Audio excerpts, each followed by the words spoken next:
Aimables téléspectateurs, c'est déjà votre émission dénommée Dossier spécial, une émission à caractère pédagogique qui traite dorénavant des questions minières. Alors nous sommes très ravis de savoir que vous êtes très nombreux devant vos postes téléviseurs pour répondre bien sûr à ces rendez-vous quotidiens. Alors hier nous étions ici, nous avons parlé avec l'expert en législation minière Raymond Luneko. Hier c'était la première partie et aujourd'hui ce sera bien sûr la deuxième partie. Alors sur ce plateau je ne suis pas seul, je suis en compagnie de ma complice en la personne de Effazi Makanda qui est tout juste à ma droite, à qui je dis bonjour. Bonjour, bonjour Bivens Bala, comment allez-vous? Oui, je vais bien et vous? Oui, très bien, merci.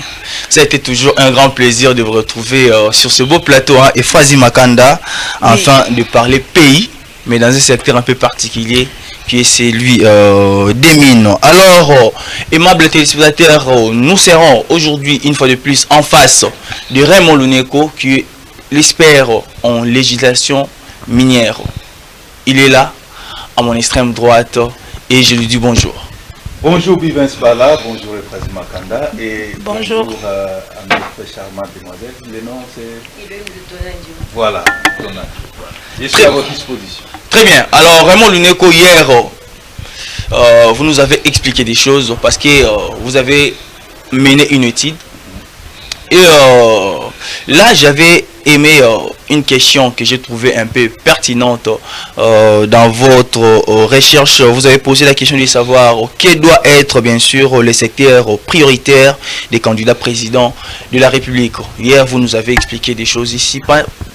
Et là, si vous remarquez ensemble avec moi, aimables téléspectateurs, que dans les messages des candidats présidents, on retrouve plus la justice, l'unité, le développement. Mais tous ces candidats présidents-là sont conscients du secteur minier. Et d'ailleurs, le secteur minier est un secteur plutôt prioritaire pour faire avancer les pays. Là, c'était au niveau, bien sûr, des politiques. Alors, au niveau, je dirais, de l'élite congolaise, on a vu aussi, bien sûr,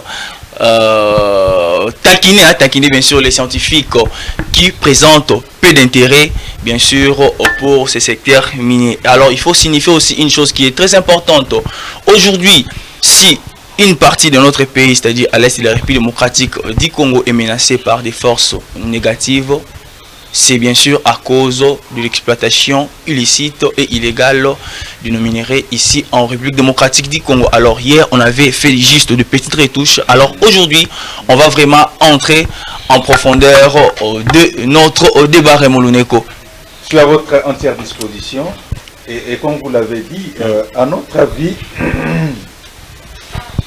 je crois l'avoir dit hier, ce n'est pas honnête de la part de nos acteurs politiques qui hier battent campagne sous un autre thème, tout en étant conscient que lorsque je vais gagner, je vais m'appuyer sur un secteur qui est important. Et nous estimons qu'il faut, pourquoi pas, soulever des débats autour de ces secteurs-là. Comme ça sera des débats de société et nous tous, nous saurons qu'est-ce qui est caché réellement dans ce secteur. Et aujourd'hui, je suis disposé, je crois que vous l'avez déjà dit, quel est le secteur prioritaire? Et si vous me posez des questions par rapport aux résultats de nos études, nous sommes disposés à vous répondre. D'ailleurs, vous avez répondu à cette question, c'était hier, vous avez dit que c'est le secteur minier, parce que le secteur minier reste le principal moteur de croissance ici en République démocratique du Congo, parce qu'il regorge 98% bien sûr de cette croissance. Et Effazi Makanda, je ne sais pas si vous avez déjà une série de questions à bombarder, hein, s'il faut le dire comme ça, à Raymond Luneko. Oui, avant d'en arriver là, avant d'en arriver là, moi je voudrais que notre expert qui puisse un peu nous faire les résumés des différents points, les points phares qui ressortent de l'étude qui vient de mener. Je sais qu'hier, il en avait parlé. Maintenant, aujourd'hui, nous allons entrer dans les détails. On va expliquer les résultats schématisés là. Il va maintenant expliquer les différentes questions qui ont été au centre d'échange entre les enquêteurs et les enquêtés, qui constituent vraiment les socles de l'étude. Il va les aborder l'une après l'autre. Avant d'en arriver là, expliquez-nous d'abord les points phares, les principaux points qui ressortent de l'étude que vous venez de mener. Alors, le grand point tel que nous l'avons dit, on a d'abord commencé par annoncer à tout le monde que nous sommes en République démocratique du Congo dans un contexte qui est particulier, nous sommes dans un contexte électoral. Et dans ce contexte électoral, nous sommes dans une phase importante, c'est-à-dire la campagne électorale. C'est pendant la campagne électorale où les acteurs politiques viennent auprès de l'électorat pour leur démontrer ce qu'ils sont capables de faire lorsqu'ils seront élus.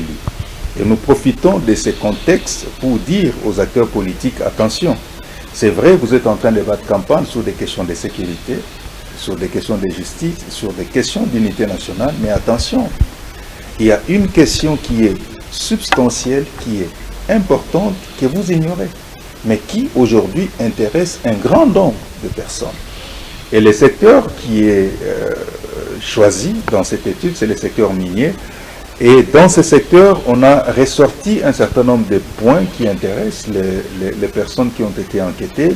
Notamment, il y a les questions de l'exploitation artisanale. Je crois que nous allons en parler en long et en large aujourd'hui. Cette question, elle est importante ici, mais pourquoi? Nous allons donner des raisons d'un moment à l'autre. À part ça, ce sont des questions sur lesquelles nous devons débattre. L'exploitation artisanale, pourquoi? C'est quoi les bien fondés de l'exploitation artisanale? Il y a la question du commencement des travaux. C'est vrai, aujourd'hui, on parle des titulaires des droits miniers qui arrivent, mais les gens ne savent pas qu'il y a des exigences légales pour que ces titulaires puissent commencer les travaux. Pourquoi les points du commencement des travaux nous intéressent? Parce que ces titulaires-là doivent payer, j'insiste, doivent payer ce qu'on appelle des sûretés financières. Et c'est beaucoup d'argent. Les différentes sûretés financières qui sont versées pour que les titulaires puissent commencer les travaux vont où? Nous devons débattre. Parce que les titulaires vous disent, bon, moi je vais commencer l'exploitation ou la recherche minière, mais je donne une garantie en termes d'argent. Et pourquoi il a donné des garanties? Parce qu'il va impacter l'environnement. Et à la fin de sa recherche, l'État congolais viendra vous dire, mais monsieur, vous avez impacté, est-ce qu'il y a moyen de réhabiliter? Si l'entreprise n'est pas capable de réhabiliter, la sûreté financière qu'il avait mise de côté, le gouvernement congolais doit utiliser pour réhabiliter l'environnement qui était impacté. Mais qu'on nous dise où va cet argent mis de côté par les entreprises minières. Ce sont des sommes colossales d'argent et nous pouvons soulever des débats autour de ces questions-là. Voilà pourquoi nous avons besoin que les candidats de la République puissent soulever des questions autour de ces questions. Nous avons la question des droits superficiels annuels par carré. Ce sont des questions comme ça que l'opinion a besoin d'entendre. Chaque année, les entreprises minières qui exercent en République démocratique du Congo versent les droits superficiels annuels par carré. Est-ce qu'on peut nous dire aujourd'hui, en termes de chiffres, ça représente quoi? Ce sont des débats. Si un candidat président de la République soulève de telles questions, ça va intéresser un plus grand nombre de gens. Il est bon de dire que le secteur minier, c'est un secteur qui contribue à la hauteur de 98% à la croissance économique en RDC, mais sur le plan des chiffres, ce sont là les éléments que je vous donne. C'est beaucoup d'argent. Qu'on nous dise. Alors ce sont là les points qu'on a voulu soulever pour que, et en dehors de ça, vous avez également les obligations. Les obligations qui sont faites aux entreprises minières. À part les obligations, vous avez les exigences qui sont faites aux entreprises minières. Et hier, j'ai commencé à effleurer ces quelques exigences. Je crois qu'on pourra entrer en profondeur aujourd'hui. Alors, parmi les obligations, il y a ce qu'on appelle la responsabilité sociétale des entreprises. Cette responsabilité sociétale peut être à la base du développement communautaire en République démocratique du Congo. Mais très peu en parlent. Si dans nos villages, dans les entités territoriales décentralisées, on a besoin d'avoir de très belles écoles, on a besoin d'avoir des infrastructures routières, même des routes de dessertes agricoles. On a besoin d'avoir des marchés modernes. Grâce à cette responsabilité sociétale des entreprises, nous pouvons avoir des villages beaucoup plus développés même que des villes. Là, les gens ne le savent pas. Mais est-ce qu'on ne peut pas soulever de telles questions? C'est possible de soulever ça. Et c'était le moment propice que le candidat président de la République pouvait soulever de telles questions de société qui pouvaient galvaniser plus d'une personne, mais malheureusement on n'en parle pas, on parle plus des questions de sécurité qui n'est pas une mauvaise chose, on parle de plus des questions d'unité nationale qui n'est pas une mauvaise chose, mais après avoir travaillé pour l'unité, vous devez parler développement. Mais les secteurs des mines peuvent vous amener rapidement le développement, mais très peu de gens en parlent. Pourquoi? Pour des raisons inavouées que nous avons. Les secteurs de mines peuvent apporter rapidement les développements au pays. Ouais. Vous avez dit que les secteurs de mines peuvent résoudre les problèmes multisectoriels que connaît Exactement. notre pays, la Exactement. République démocratique du Congo. Exactement. Comment on peut expliquer tout ça? Nous avions interrogé plus de 1000 personnes. J'ai dit plus de 1000 personnes dans les 4 circonscriptions électorales de Kinshasa. Dans les 1000 personnes, après avoir ventilé, plus de 970 personnes se sont exprimées. J'ai dit bien plus de 970 personnes se sont exprimées pour dire, nous, c'est ce secteur-là qui nous intéresse. La majorité est favorable au secteur des mines. J'ai dit bien, la majorité est favorable au secteur des mines, parce qu'on a mis en place, on a mis sur les mêmes estrades, mines, justice, unité nationale, sécurité.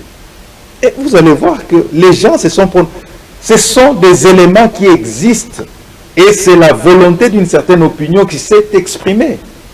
Les gens vous disent, nous voulons qu'on puisse nous parler du secteur des mines. Pourquoi? Parce que le secteur des mines peut aujourd'hui, comme je l'ai dit hier, résoudre les problèmes des chômages. Particulièrement les problèmes des chômages des jeunes. Je prends un exemple. Nous sommes au niveau de l'article 232-233 du règlement minier. Cet article vous parle de l'exploitation artisanale. Aujourd'hui, quand on parle de l'exploitation artisanale, beaucoup banalisent. Mais je vous dis, cette exploitation, c'est toute une activité minière qui se fait. J'ai dit, c'est une activité minière à part entière. Pourquoi? Parce qu'il y a ce qu'on appelle l'implication de l'autorité publique. Est-ce que vous savez que pour faire l'exploitation artisanale, il faut faire la demande auprès du ministre provincial des Mines? Donc cette exploitation artisanale est légale. J'ai dit, elle est légale sur toute la ligne. Je vous ai donné une disposition légale. Prenez l'article 232 du règlement minier, l'article 233 du règlement minier, et ça ne vaut pas de l'exploitation artisanale. Déjà, à partir de l'article 232, vous avez tout un titre dans le règlement minier. Vous lisez l'article 111 du code minier et l'article 232 du règlement minier. On vous parle du titre qui parle de l'exploitation artisanale, qui est une exploitation minière légale sur toute la ligne. Et je vous dis, ce sont les autorités publiques qui acceptent la demande des personnes qui veulent faire l'exploitation artisanale. C'est pour vous démontrer l'implication de l'État congolais dans cette matière. C'est-à-dire, le ministre provincial doit recevoir les différentes demandes d'exploitation artisanale. Un exploitant artisanal qui veut faire l'exploitation artisanale doit faire sa demande auprès du ministre provincial. Est-ce que vous me comprenez? J'ai dit c'est le ministre provincial qui doit recevoir la demande. Ça c'est de 1. Et puis deuxièmement, on vous présente les différents services étatiques qui seront là pour encadrer les exploitants artisanaux. Il y a au moins 3 ou 4 services. Pour l'encadrement technique, on vous présente les SAEMAP et on vous présente la direction des mines.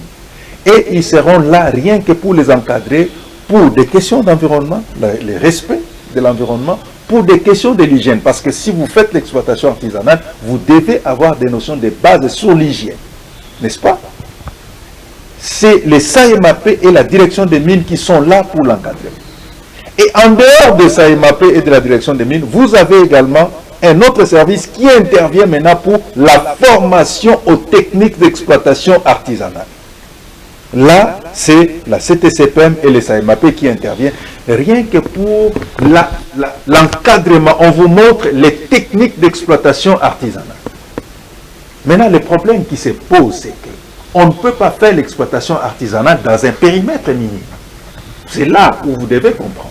C'est-à-dire, un périmètre minier, c'est une superficie qui est composée de plus ou moins 731 carrés miniers. Et pour avoir la possibilité d'exploiter dans un périmètre, il faut être détenteur d'un droit minier. N'est-ce pas? Là, c'est l'entreprise. Mais pour faire l'exploitation artisanale, l'État congolais, au travers du code et du règlement minier, accorde 2 carrés miniers aux exploitants miniers. C'est ce qui ne se fait pas. Voilà, 2 carrés miniers. Et c'est l'État congolais, par le truchement de la ministre des Mines, qui doit ériger ou instituer ce qu'on appelle des zones d'exploitation artisanale. Ça existait à son temps, mais aujourd'hui ça n'existe plus. Pourquoi? Parce que les hommes politiques sont entrés là-dedans, ils s'en ont accaparé et ils sont devenus des titulaires des carrés miniers. Et là, ça pose problème. Et aujourd'hui, les problèmes d'exploitation artisanale d'Adelel, parce que si vous allez dans les zones des provinces à vocation minière, vous allez voir qu'il y a beaucoup de jeunes gens qui ont besoin de faire de l'exploitation artisanale, mais qui ne peuvent pas le faire parce qu'il n'y a pas de zone d'exploitation artisanale. Ils ne peuvent pas aller faire l'exploitation dans un périmètre qui est protégé par les titulaires des droits miniers, mais maintenant il y a la guerre, il y a la confrontation. Vous êtes journaliste, vous suivez de près que les exploitants artisanaux et les entreprises minières se battent. Pourquoi? Parce que les jeunes veulent pénétrer dans le périmètre qui est protégé par un droit. Les titulaires des droits miniers les chassent et les jeunes disent non, nous allons entrer là-dedans. Pourquoi? Parce qu'ils n'ont pas de zone d'exploitation artisanale. Nous avons besoin que les candidats présidents de la République soulèvent de tels débats. Pour dire, moi, aujourd'hui, élu, je vais me battre pour qu'on puisse instituer des zones d'exploitation artisanale. Comme ça, nous allons résoudre le problème du chômage des jeunes. Est-ce que vous savez qu'au niveau de l'exploitation artisanale, le chef de l'État actuel, le président de la République Félix Antoine Tshisekedi Tshilombo, veut faire des jeunes millionnaires? Est-ce que vous savez que l'exploitation artisanale peut faire des millionnaires? Mais Raymond Luneko, vos explications risquent de révolter. Ça ne risque pas, ça doit révolter. Ça révolte déjà. Ça doit révolter. C'est même l'objet de l'étude.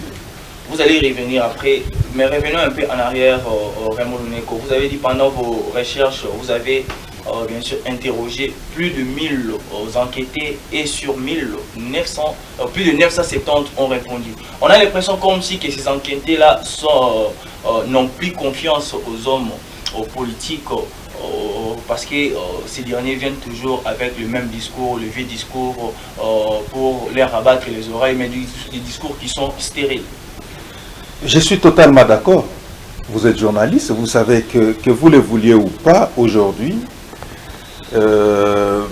nous avons des candidats à la fois au niveau de la présidence de la République, vous avez des candidats à la députation nationale, même au niveau du municipal, qui n'y vont pas pour des convictions, qui y vont pour des raisons que tout le monde connaît. C'est l'appât du gain qui les attire. Qui les attire. C'est ça le problème. Et l'opinion n'est pas dupe. L'opinion congolaise n'est plus dupe. Si en 2006, les gens étaient floués, en 2023, les gens ne sont plus floués. Et ils savent ce qui se passe. Combien de promesses n'ont pas été faites depuis 2006 jusqu'à nos jours? Et toutes ces promesses-là sont restées vaines et lettres mortes. Et aujourd'hui, les gens se disent, mais vous venez toujours nous faire des promesses, on va résoudre la question de l'insécurité, on va faire ceci, on va faire cela, mais en fin de compte, vous ne le faites pas. Pourquoi ne pas nous proposer des sujets qui peuvent facilement nous aider, nous, à nous retrouver sur le plan social? Moi, je vous dis, seulement l'exemple que je viens de donner. Dans le Congo central, vous allez dans les Bandundu, vous allez dans toutes les provinces à vocation minière. Je vous dis aujourd'hui, croyez-moi, si nous respectons cette disposition du code et du règlement minier, aujourd'hui, les problèmes de chômage en République démocratique du Congo appartiendront au passé. Ça, je vous dis, je vous donne ma parole d'honneur. Il suffit tout simplement d'encadrer l'exploitation artisanale. Moi, je vous dis aujourd'hui, si l'exploitation artisanale est bien encadrée par la direction des mines, par les SAIMAP, par les CTCPM et tous ces services, on encadre bien les exploitants. Moi, je suis prêt à aller faire l'exploitation artisanale. Parce qu'il suffit tout simplement d'être exploitant artisanal. Je suis encadré avec la coopérative dont je suis membre. J'ai ma carte d'exploitation artisanale. Je suis reconnu à travers la République démocratique du Congo. Je fais l'exploitation artisanale. Mon ami, donnez-moi un mois. Je deviens patron ici dans la ville province de Kinshasa. Ça, je vous dis vrai. Et nous avons un pays qui est un scandale géologique, Et dans toutes les provinces à vocation minière, il suffit d'ériger des zones d'exploitation artisanale. Même ici à Kinshasa, les gens seront prêts à prendre leur moto, à aller à Chikapa, prendre leur moto, à aller à Mbujimaï, faire l'exploitation artisanale, en lieu et place de rester ici à Kinshasa. Les gens ne font rien à Kinshasa, ils tournent les pouces et ils deviennent des mendiants. Alors que c'est une main-d'œuvre qui est disposée à travailler. Est-ce que nous tous, nous sommes appelés à rester au bureau pour travailler? Je dis non. Oui, voilà pourquoi les jeunes gens ont compris qu'aujourd'hui, parler de l'exploitation artisanale, c'est une question qui est prioritaire. Il suffit d'ériger des zones d'exploitation artisanale.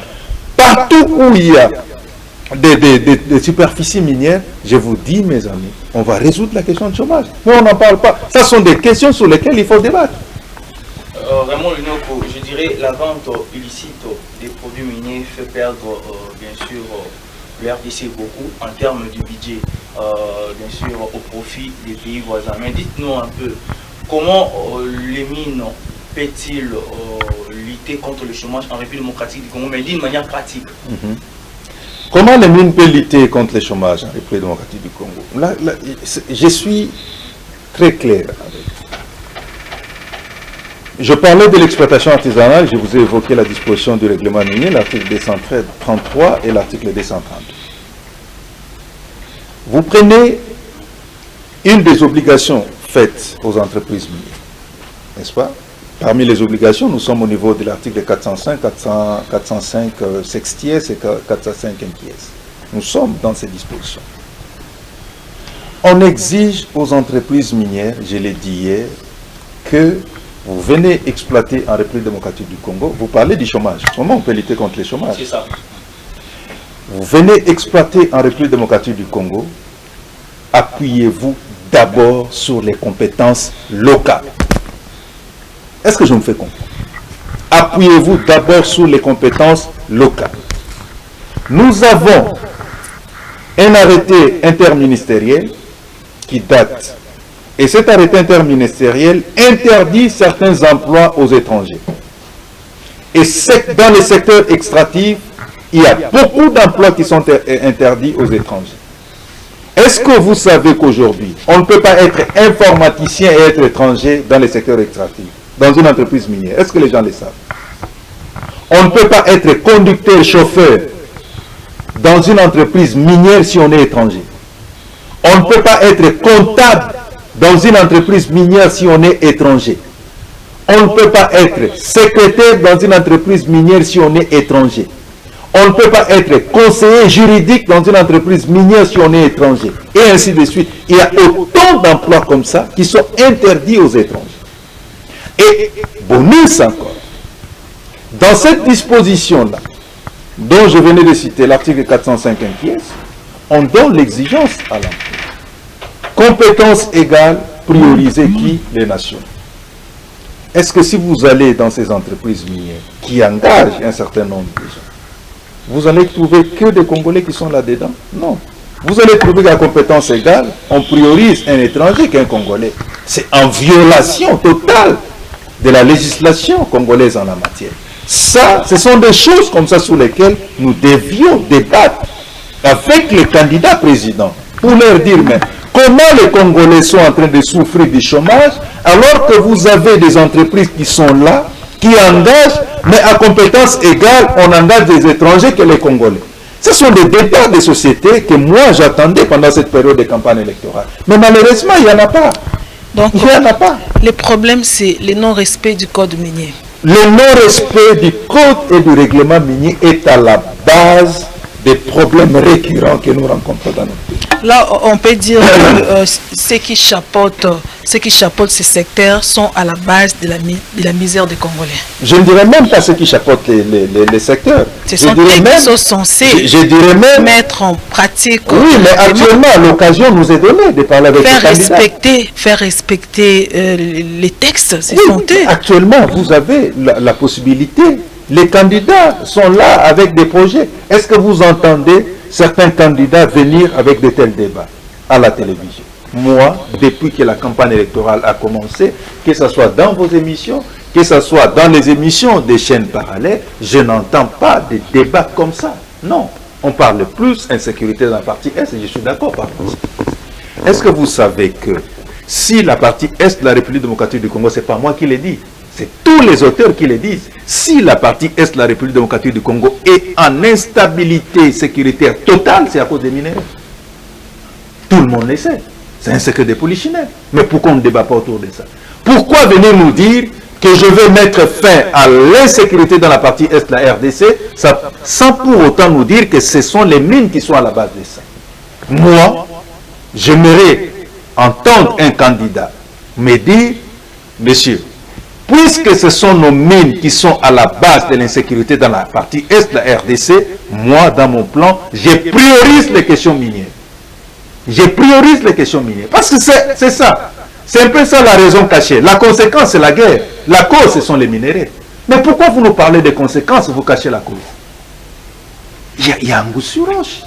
Moi, je me dis, il y a un problème. Parlez-nous des causes. Ne nous parlez pas des conséquences. Tous les candidats nous parlent des conséquences, alors que la cause, ce sont des minéraux. Je souhaite qu'on puisse nous parler des causes de l'insécurité dans la partie Est de la RDC, en lieu et place de nous parler des conséquences. Oui, parler de la cause en lieu ou place de nous parler des conséquences, oui. Maintenant, la partie qui nous revient là, ce qui est à nous là, la République démocratique du Congo, la manière dont nous la gérons, la manière dont nous répartissons nos richesses, ainsi de suite, tout ça. Vous ne voyez pas que quelque chose ne marche pas sur la gestion de nos ressources naturelles? En général ou les minéraux? Oui, oui, particulièrement les minéraux. Si les choses marchaient, je n'allais pas faire cette étude. Si les choses ne marchent pas, voilà pourquoi il y a cette étude. L'étude a pour vocation de tirer la sonnette d'alarme. Parce que là, on a mené cette étude pour tirer la sonnette d'alarme, pour dire attention, la gestion des ressources minières là n'est pas bonne. Je vous dis, même les secteurs ici posent beaucoup de problèmes. Ça pose beaucoup de problèmes. Revenons-en. Pourquoi on n'érige pas les zones d'exploitation artisanale? Il y a un problème. Parce qu'ils ne veulent pas. Voilà, il y a un problème. Parce que si on érigeait les zones d'exploitation artisanale, même la gestion allait être optimale. Ça pose problème. Parlons de commencement des travaux. On donne beaucoup d'obligations aux entreprises minières avant de commencer les travaux. Mais nous nous rendons compte que le respect même des dispositions légales en cette matière-là pose problème. Et d'où nous nous disons, non, puisqu'il y a autant de problèmes qui se posent dans les secteurs, nous devons nous asseoir un seul instant et nous poser des vraies questions. Et nous nous disons, le moment opportun pour nous de nous poser des vraies questions, c'est ce moment où nous avons des gens qui viennent chercher les suffrages. Pourquoi ne pas écouter cette voix des Congolais qui estiment qu'il faut débattre autour des questions minières? Pourquoi ne pas écouter? Pour revenir à la question des fragiles. Mais ça nous permettra de soulever beaucoup de difficultés qu'on rencontre, notamment dans la gestion de ces ressources-là. Il faut se poser beaucoup de questions, notamment dans la gestion de ces ressources. Parce que si on ne se pose pas les bonnes questions, on n'aura pas de bonnes réponses. On n'aura pas de bonnes réponses. Voilà, nous vous signalons la présence d'Elohim Lutonadio. Elle fait partie de l'équipe qui a accompagné Raymond Luneko pour réaliser cette étude sur terrain. Elohim, vous avez une question à poser? D'accord. Voilà. Elohim fait partie de l'équipe qui a accompagné Raymond Luneko pour réaliser cette étude sur terrain. Elle était là avec les enquêtés, elle a eu à s'échanger avec eux, voilà. Elle a une préoccupation, si vous pouvez la poser à l'invité. Tout d'abord, bonjour à vous, messieurs. Bonjour, madame. Et tout à l'heure, vous venez de parler d'une somme colossale concernant le pan du secteur minier. Alors, j'aimerais savoir, cette somme est-elle considérable pour le développement de ce secteur? Oui, mais quand on parle du développement dans les secteurs miniers, ce développement, c'est plus lié aux responsabilités sociétales des entreprises. Et dans la responsabilité sociétale des entreprises, là, nous sommes déjà au niveau de l'article 412, 413 du règlement minier. Dans la responsabilité sociétale des entreprises, il y a une responsabilité sociétale qu'on appelle la dotation 0,3%. Et dans la dotation 0,3%, en clair, c'est l'entreprise minière qui exploite pendant toute l'année. Et on demande au chiffre d'affaires de l'entreprise minière d'enlever 0,3%. Moi, je ne suis pas très fort en calcul, peut-être vous l'êtes. L'entreprise minière qui produit, par exemple, 100 milliards de dollars américains au courant de l'année, et on demande à cette entreprise de défarquer 0,3% et de ponctionner cette dotation pour le développement communautaire. 0,3% des 100 milliards de dollars, c'est combien? C'est beaucoup d'argent, n'est-ce pas? Et cet argent, c'est seulement pour une seule entreprise. Et la République démocratique du Congo a combien d'entreprises? Et si et seulement si cette somme-là était bien gérée, nos villages allaient être développés. Vous êtes d'accord avec moi? Oui, oui. Les entités, là où il y a les entreprises minières, allaient se développer. Vous êtes d'accord avec moi? Oui, je donne un exemple. Admettons que la dotation 0,3% c'est 3 millions de dollars américains. Est-ce qu'avec 3 millions, on ne sait pas construire des écoles? Est-ce qu'avec 3 millions de dollars américains, on ne peut pas construire des marchés modernes? Est-ce qu'avec 3 millions de dollars américains, on ne peut pas créer, ne fût-ce qu'une petite entité, pour créer, ne fût-ce qu'un service de transport pour les villages? On ne peut pas, si vous pensez que pour les villages se déplacer d'un coin à un autre, on ne peut pas avoir des bus, on peut même acheter des motos à 3 roues pour nos villages. C'est pas possible avec 3 millions de dollars américains. Bien sûr. Donc c'est pour dire que quelque part, il y a un problème de gestion. Il y a un problème de gestion. Parce que les entreprises libèrent cet argent. Mais où va cet argent? Il y a un problème de gestion. D'où nous nous disons, nous devons soulever de telles questions de société. Ce sont des questions comme ça qui intéressent les gens. Le secteur minier, c'est un secteur concret. Ce n'est pas un secteur fictif. Non. On n'est pas dans la fiction, on est dans les concrets. C'est-à-dire, vous avez une entreprise minière qui doit libérer la dotation de 0,3%, parce que c'est une exigence légale. Si l'entreprise ne libère pas cette dotation, c'est comme responsabilité sociétale, la conséquence c'est qu'il va perdre son droit minier. Et perdre les droits miniers, ça veut dire qu'il ne va pas exploiter.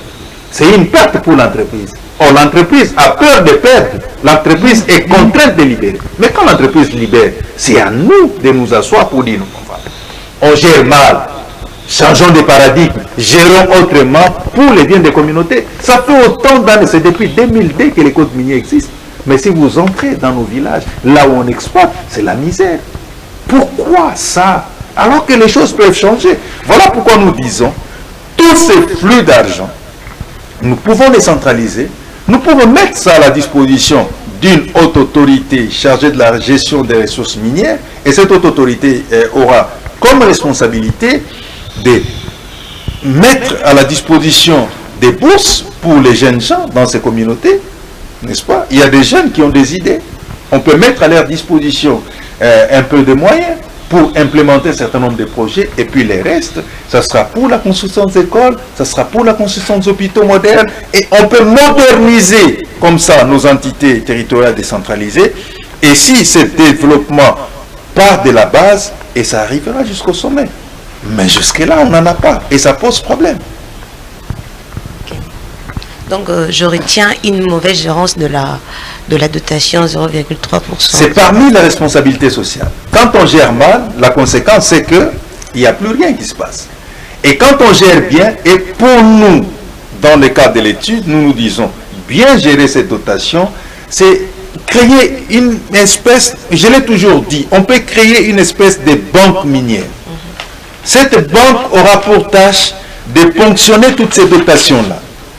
On a toutes les dotations qui viennent à travers la République dans cette banque, et c'est la banque qui gère ces dotations. Et la gestion de la banque sera pérenne. La banque aura pour tâche prioritairement de financer les projets de développement de ces entités, c'est-à-dire par exemple dans ton village, là, on peut développer les projets. Il y a des projets qu'on soumet à la banque puisque cet argent a pour vocation de développer nos entités territoriales décentralisées, lorsque les entités envoient des projets à la banque finance ces projets. Dans ces entités-là, il y a des jeunes qui sont intelligents, qui veulent aller faire des études un peu partout à travers le monde. On peut donner des bourses d'études à ces jeunes gens. Ce n'est pas l'argent de l'individu, c'est l'argent de l'entreprise minière qui met à la disposition de l'entité pour le développement communautaire. Et ce n'est pas un individu qui doit gérer comme l'argent de sa poche, non.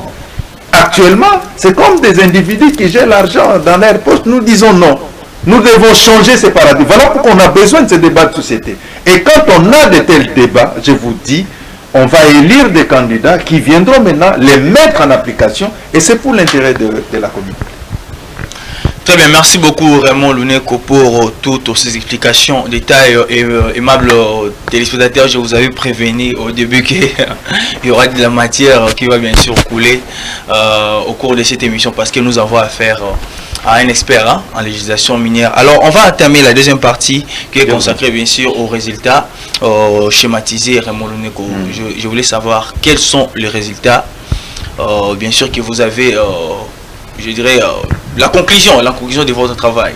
Oui, les résultats, il y a 5 questions qui ont été posées, et moi j'aurais souhaité qu'on aille question par question. Ok, la régie, si la régie est prête, elle peut nous balancer. Il y a 5 images, voilà. Vous allez afficher pendant que l'expert explique. Voilà. Alors, la première question, nous disons, quel est le choix des jeunes quinois entre la question minière, de l'unité, de la sécurité et de la justice qui doit figurer dans le programme de candidat président de la République. Et vous allez vous rendre compte que la question d'unité, la question de sécurité, la question de justice, c'est 1%. Mais 97% des personnes qui ont été enquêtées ont choisi la question minière. Ça résume tout. Ça résume tout. Déjà, le fait que les gens vous disent, non, voilà, nous, on a besoin de prioriser le secteur minier, cela ne veut pas dire pour autant qu'on minimise le secteur de sécurité et ainsi de suite. Non, c'est pour vous dire qu'il y a un grand intérêt à débattre sur des questions minières. Pourquoi? Parce que nous sommes au 4e cycle électoral. Depuis 2006, on ne fait que parler des questions de sécurité. On ne fait que parler des questions de paix. On ne fait que parler des questions d'unité nationale. Dans l'unité nationale, lutte contre le tribalisme et ainsi de suite. On ne fait que parler des questions de justice. Mais jusqu'aujourd'hui, la justice n'est toujours pas distributive. Mais les gens se disent, mais pourquoi ne pas aussi tenir compte d'un secteur sur lequel tout le monde s'appuie? Je vous ai dit que Joseph Kabila s'est appuyé pendant 2 mandats. Le premier mandat, 5 chantiers, secteur des mines. Le deuxième mandat, révolution de la modernité, secteur des mines. C'est là qu'il s'est appuyé. Mais suivez la campagne de Kabila en 2006. C'était quoi les thèmes? Sécurité, il faut la paix, il faut l'instauration de l'autorité de l'État sur l'ensemble du territoire national. Mais pourquoi vous qui avez battu campagne sous l'instauration de l'autorité de l'État sur l'ensemble du territoire national, vous devenez président de la République, vous vous appuyez sur les mines, contrat chinois? C'est un peu cette hypocrisie des hommes politiques que les Quinois sont en train de dénoncer. Vous nous dites autre chose, mais dans l'application, vous allez vous appuyer sur ce secteur. Puisque tout le monde s'appuie sur ce secteur, mais voilà, parlez-nous de ce qui se passe dans ce secteur. Les secteurs, c'est comme la colonne vertébrale. Pas comme, madame.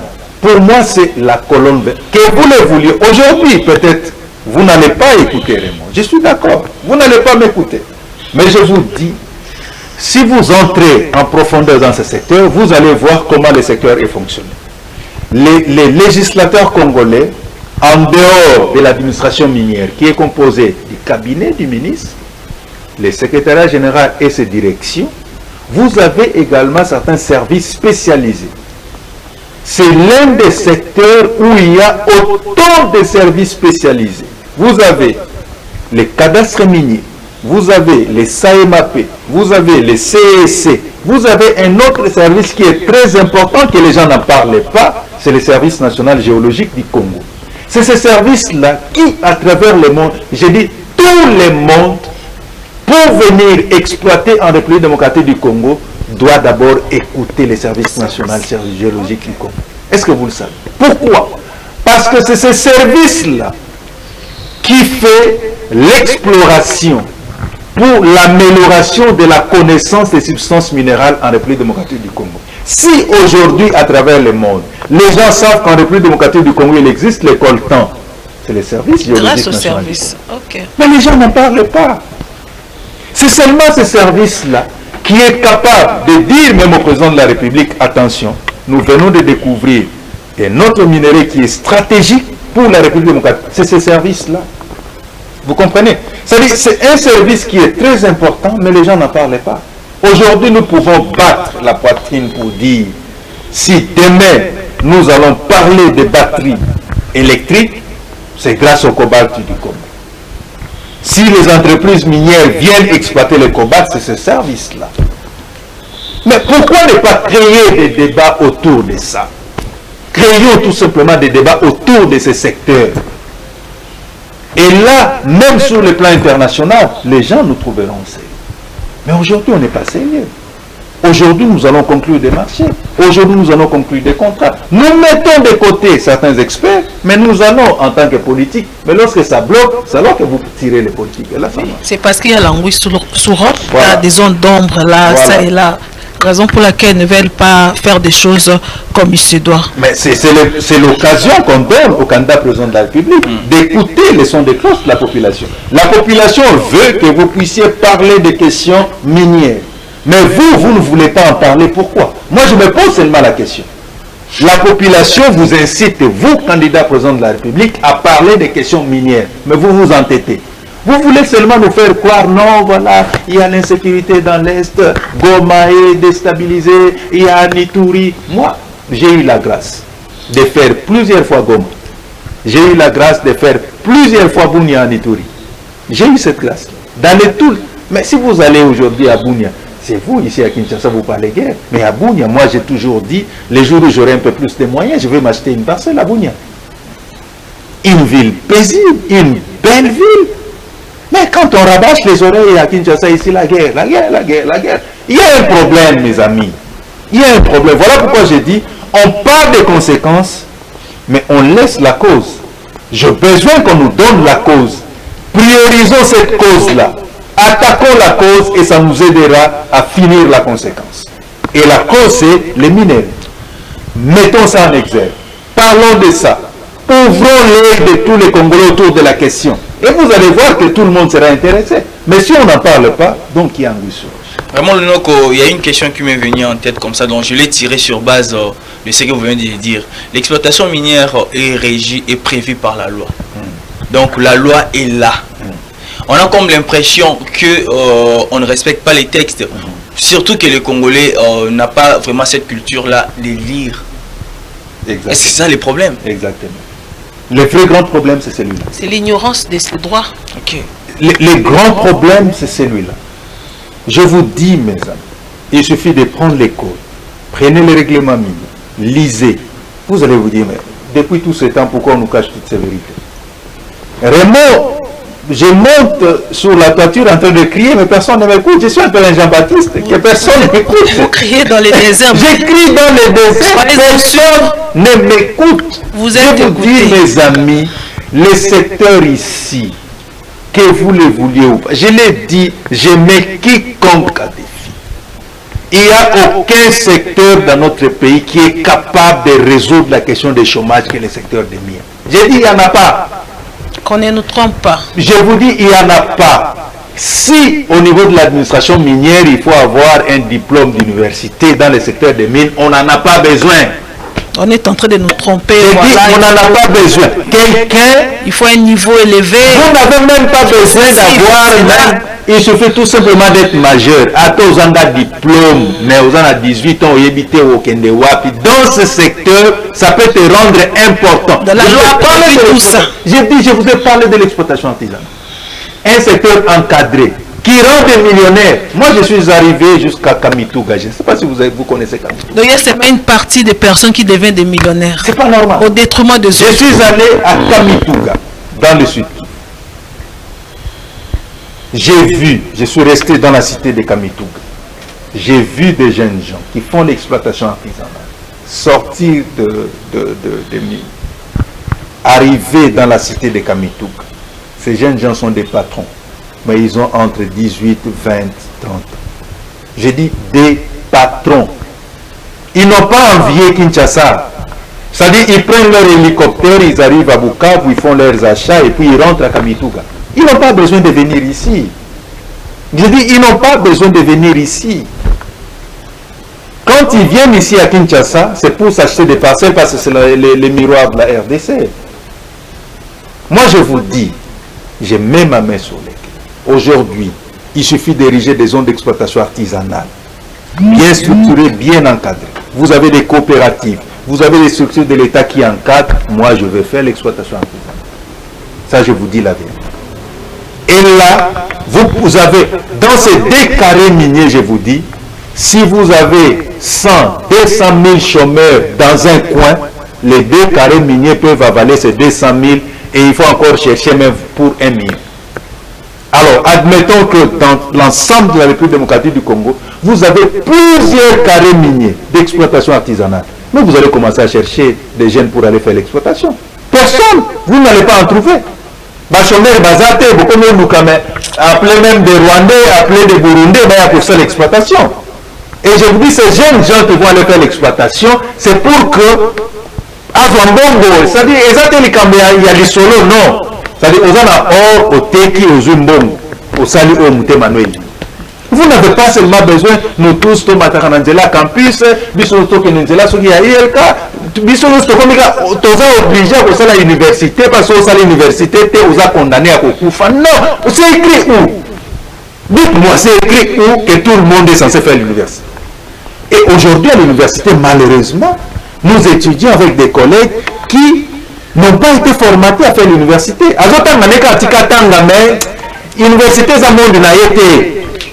Je crois que vous serez d'accord avec moi.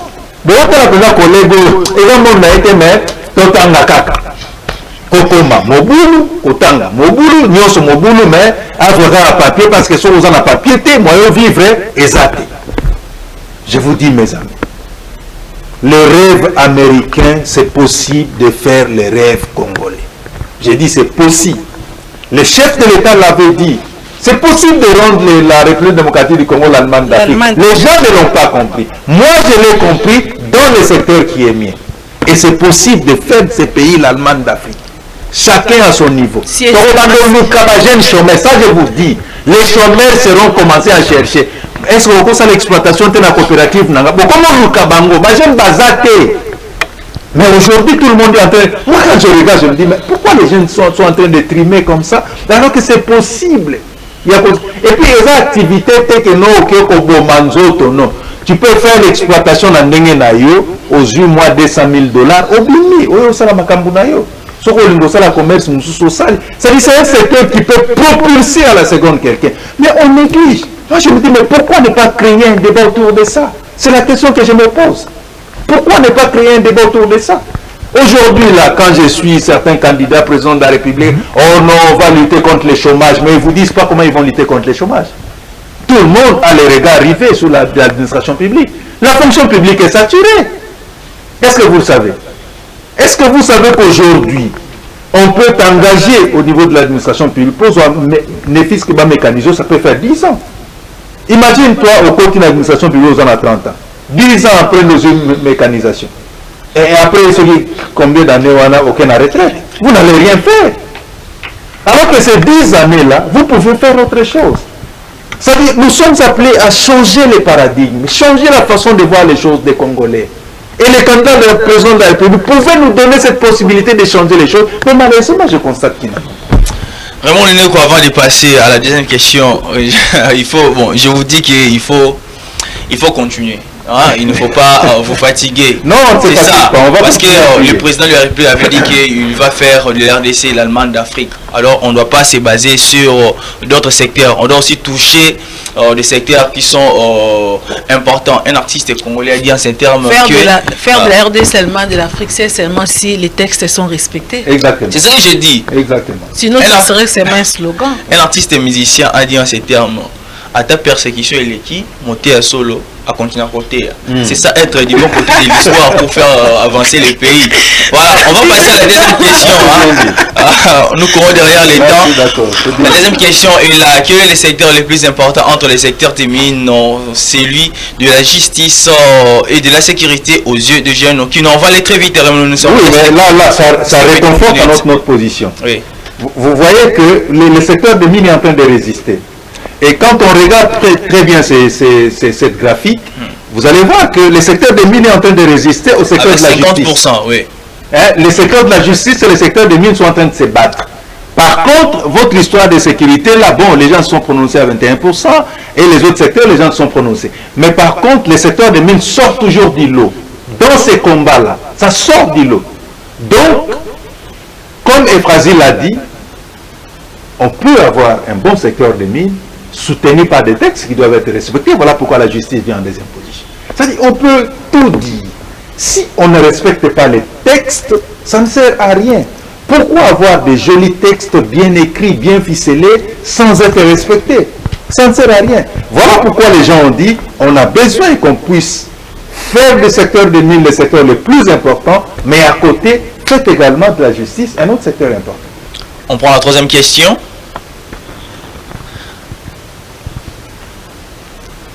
Très bien, la troisième question, il y a la tendance des candidats présidents de la République est tournée vers quel secteur pendant cette période de la campagne électorale? Voilà, la tendance est là. Sécurité, voilà. Avec 80%. 80%, c'est là. Et moi, je demande, j'en profite pour lancer un message aux candidats présidents de la République que je respecte. J'ai dit les vrais candidats présidents de la République qui sont restés parce que les autres ont fui la course, je ne sais pas pourquoi. Masaki Bikomba. Bon, voilà, entre parenthèses. Donc, c'est pour dire que aux candidats présidents de la République qui me suivent, les secteurs que vous priorisez est important, les secteurs de sécurité. Et quand on parle de la sécurité dans notre pays, on voit plus l'insécurité dans la partie Est. La cause de l'insécurité dans la partie Est est connue de tout le monde. Sur le plan international, on ne peut pas nous voiler la face. Ce sont les minéraux qui sont à la base de cette insécurité. Or, nous avons besoin qu'aujourd'hui, qu'on puisse faire un grand débat autour de cette cause liée aux minéraux de la RDC. Ailleurs, on parle des minéraux de sang. Pourquoi? On crée un débat autour de ça. Le secteur des mines est là. Il faut créer un débat autour de ça. C'est seulement en créant un débat des sociétés autour de ça que nous allons même commencer à démasquer certaines personnes qui viennent exploiter frauduleusement nos minéraux. Est-ce que vous savez que dans nos provinces, il y a même, on voit ça dans des documentaires, il y a même des avions qui descendent nuitamment pour venir prendre nos minéraux et partir sans que les autorités soient alertées. Pourquoi? Parce qu'il y a des rebelles qui ont le contrôle de ces coins-là. Vous comprenez? Alors, débattons autour de ça. Quand on prend ces minéraux, c'est pour aller faire quoi? C'est pour aller vendre. On va vendre auprès de qui? N'est-ce pas? Alors, ces grossistes-là existent. Créons des débats autour de ça. Mettons à nu tous ces grossistes-là. Mettons à nu toutes ces personnes-là qui viennent exploiter frauduleusement nos minéraux. Vous allez voir qu'on va les décourager. Mais si on ne les fait pas, c'est comme si on connaissait les sorciers, mais on ne les donne pas. Il va continuer à bouffer les enfants. Voilà, on va passer à la quatrième question, très vite. Voilà, quel est le secteur qui peut aider le pays à se relever socialement et économiquement? Mine, non. Je cite mine, non. Sécurité, unité nationale et justice. Voilà, donc le résultat est là. Les résultats est là. Papa, est-ce qu'on peut voir les résultats? Voyez, vous allez vous rendre compte que les secteurs qui peuvent nous aider à nous relever socialement, c'est le secteur des mines, et c'est à 88%. C'est ce secteur-là qui peut nous aider à nous relever socialement. L'exemple que j'étais en train de donner à la charmante demoiselle qui est là. On a la responsabilité sociétale des entreprises et puis nous avons des obligations qu'on fait aux entreprises. Étant la responsabilité sociétale des entreprises, en dehors de la dotation 0,3%, là on est au niveau de l'article 411 du règlement minier, en dehors de la dotation 0,3%, vous avez les cahiers des charges. Est-ce que vous savez que les cahiers des charges, c'est une grande responsabilité sociétale des entreprises? C'est-à-dire quoi? Les cahiers des charges donnent obligation à l'entreprise minière de développer socialement et économiquement l'entité où l'entreprise est en train de faire son activité d'extraction des minéraux. Ça veut dire, en d'autres termes, l'entreprise minière doit s'entendre avec les communautés. Je viens, par exemple, à Maloukou. Je vais exploiter les minéraux à Maloukou. Avant de commencer l'exploitation, je dois appeler les bourgmestres de Maloukou, c'est-à-dire l'autorité locale. Je dois appeler les organisations de la société civile de Maloukou, toutes les organisations de la société civile, et je dois appeler les responsables des communautés locales, chef coutumier et toutes ces personnes.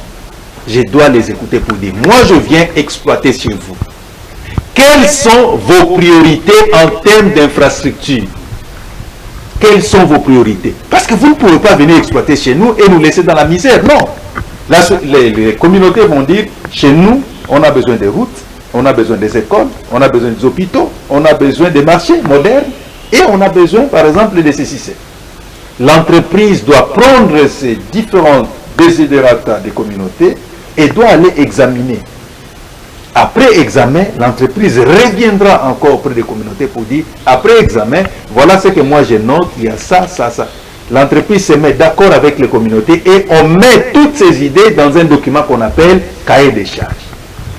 Et lorsqu'on les met dans les cahiers des charges, l'entreprise est obligée de respecter les cahiers des charges, moyennant un chronogramme. C'est-à-dire, pour la construction des écoles, je vais construire après une année. Pour la construction des marchés modernes, je vais construire après. Vous allez vous rendre compte que si, sur le plan social, l'entreprise est en train de respecter ses obligations, dans nos villages, on aura des marchés. Dans nos villages, on aura des écoles modernes. Dans nos villages seront développés. Donc le développement sera visible. Visible, je vous dis visible. On ne va même pas dire, oh non, il faut que le budget à l'État, que ça bon. Non, c'est l'argent de l'entreprise, bien géré au niveau des communautés, qui va développer socialement et économiquement. L'entreprise là peut même construire. Si vous allez à Boussanga, vous allez voir que l'entreprise minière Sécomine a construit une centrale hydroélectrique. Est-ce que vous savez qu'il y a des villages actuellement en RDC qui sont mieux éclairés que la ville de Kinshasa, où le courant n'est pas 24 heures sur 24? Ça, les gens ne le savent pas. C'est le secteur des mines. C'est-à-dire, le secteur des mines, bien encadré, on aura du courant, on aura des écoles. Mais malheureusement, moi, quand je vois qu'on ne priorise pas ça, ça me fait très mal. Vous allez chercher la solution ailleurs, alors que vous avez la solution entre vos mains. Pourquoi ne pas en faire une priorité? C'est un peu ça la question que je me pose. On va chuter avec la dernière question en quelques secondes. On prend la dernière question. À quelle hauteur le secteur des mines peut-il mettre fin au chômage en République démocratique dite, surtout en milieu des jeunes? Très bien. 97%. Je dis 97% le secteur des mines peut lutter contre le chômage. Et j'en veux pour preuve, je donnais seulement un petit exemple de l'exploitation artisanale. Un petit exemple de rien dit.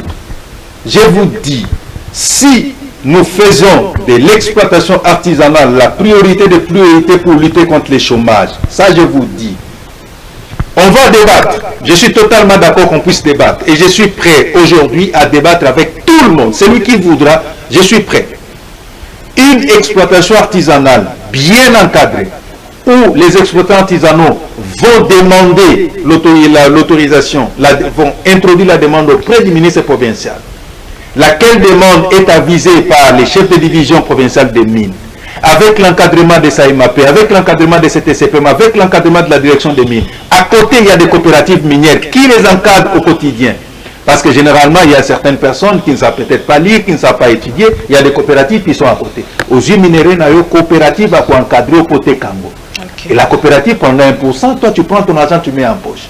Parce que tu peux avoir un diamant, tu peux avoir l'or, mais au lieu de valeur, la coopérative peut t'aider à mieux vendre. Voyez l'importance de l'exploitation artisanale. La coopérative t'aide à mieux vendre. Et la coopérative donne tout l'argent à ta disposition. Puisque tu es membre, tu donnes un pourcentage. Et le reste, tu vas faire ce que tu veux.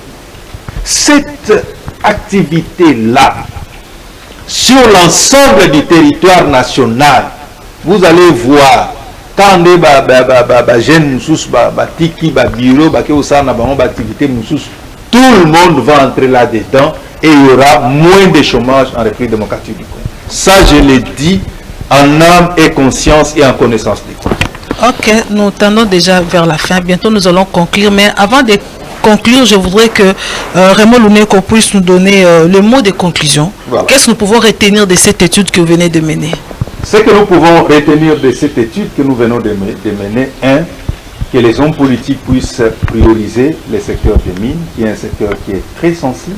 Actuellement, si on parle de l'insécurité dans la partie est de la RDC, la cause, ce sont nos minéraux.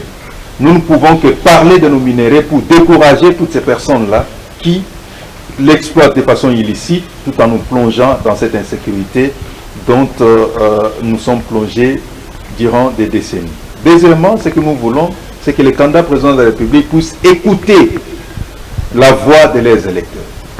Plus ou moins 97% des personnes vous demandent de faire des questions minières la priorité des priorités.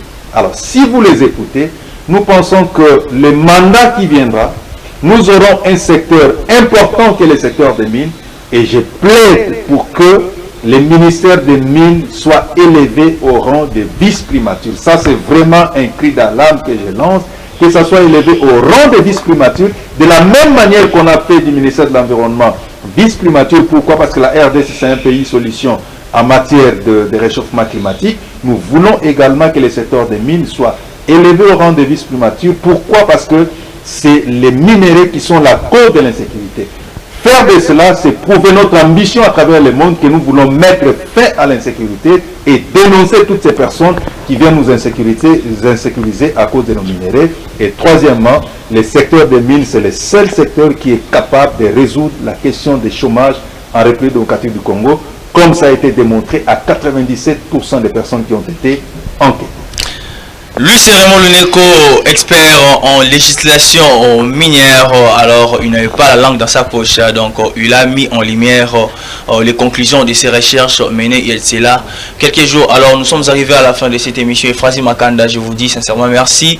Merci à Raymond Luneko d'avoir merci aussi à la demoiselle qui a suivi pour nous amener les éléments. Voilà, grande était notre joie de vous présenter cette émission. On se retrouve très prochainement avec le même plaisir. Au revoir.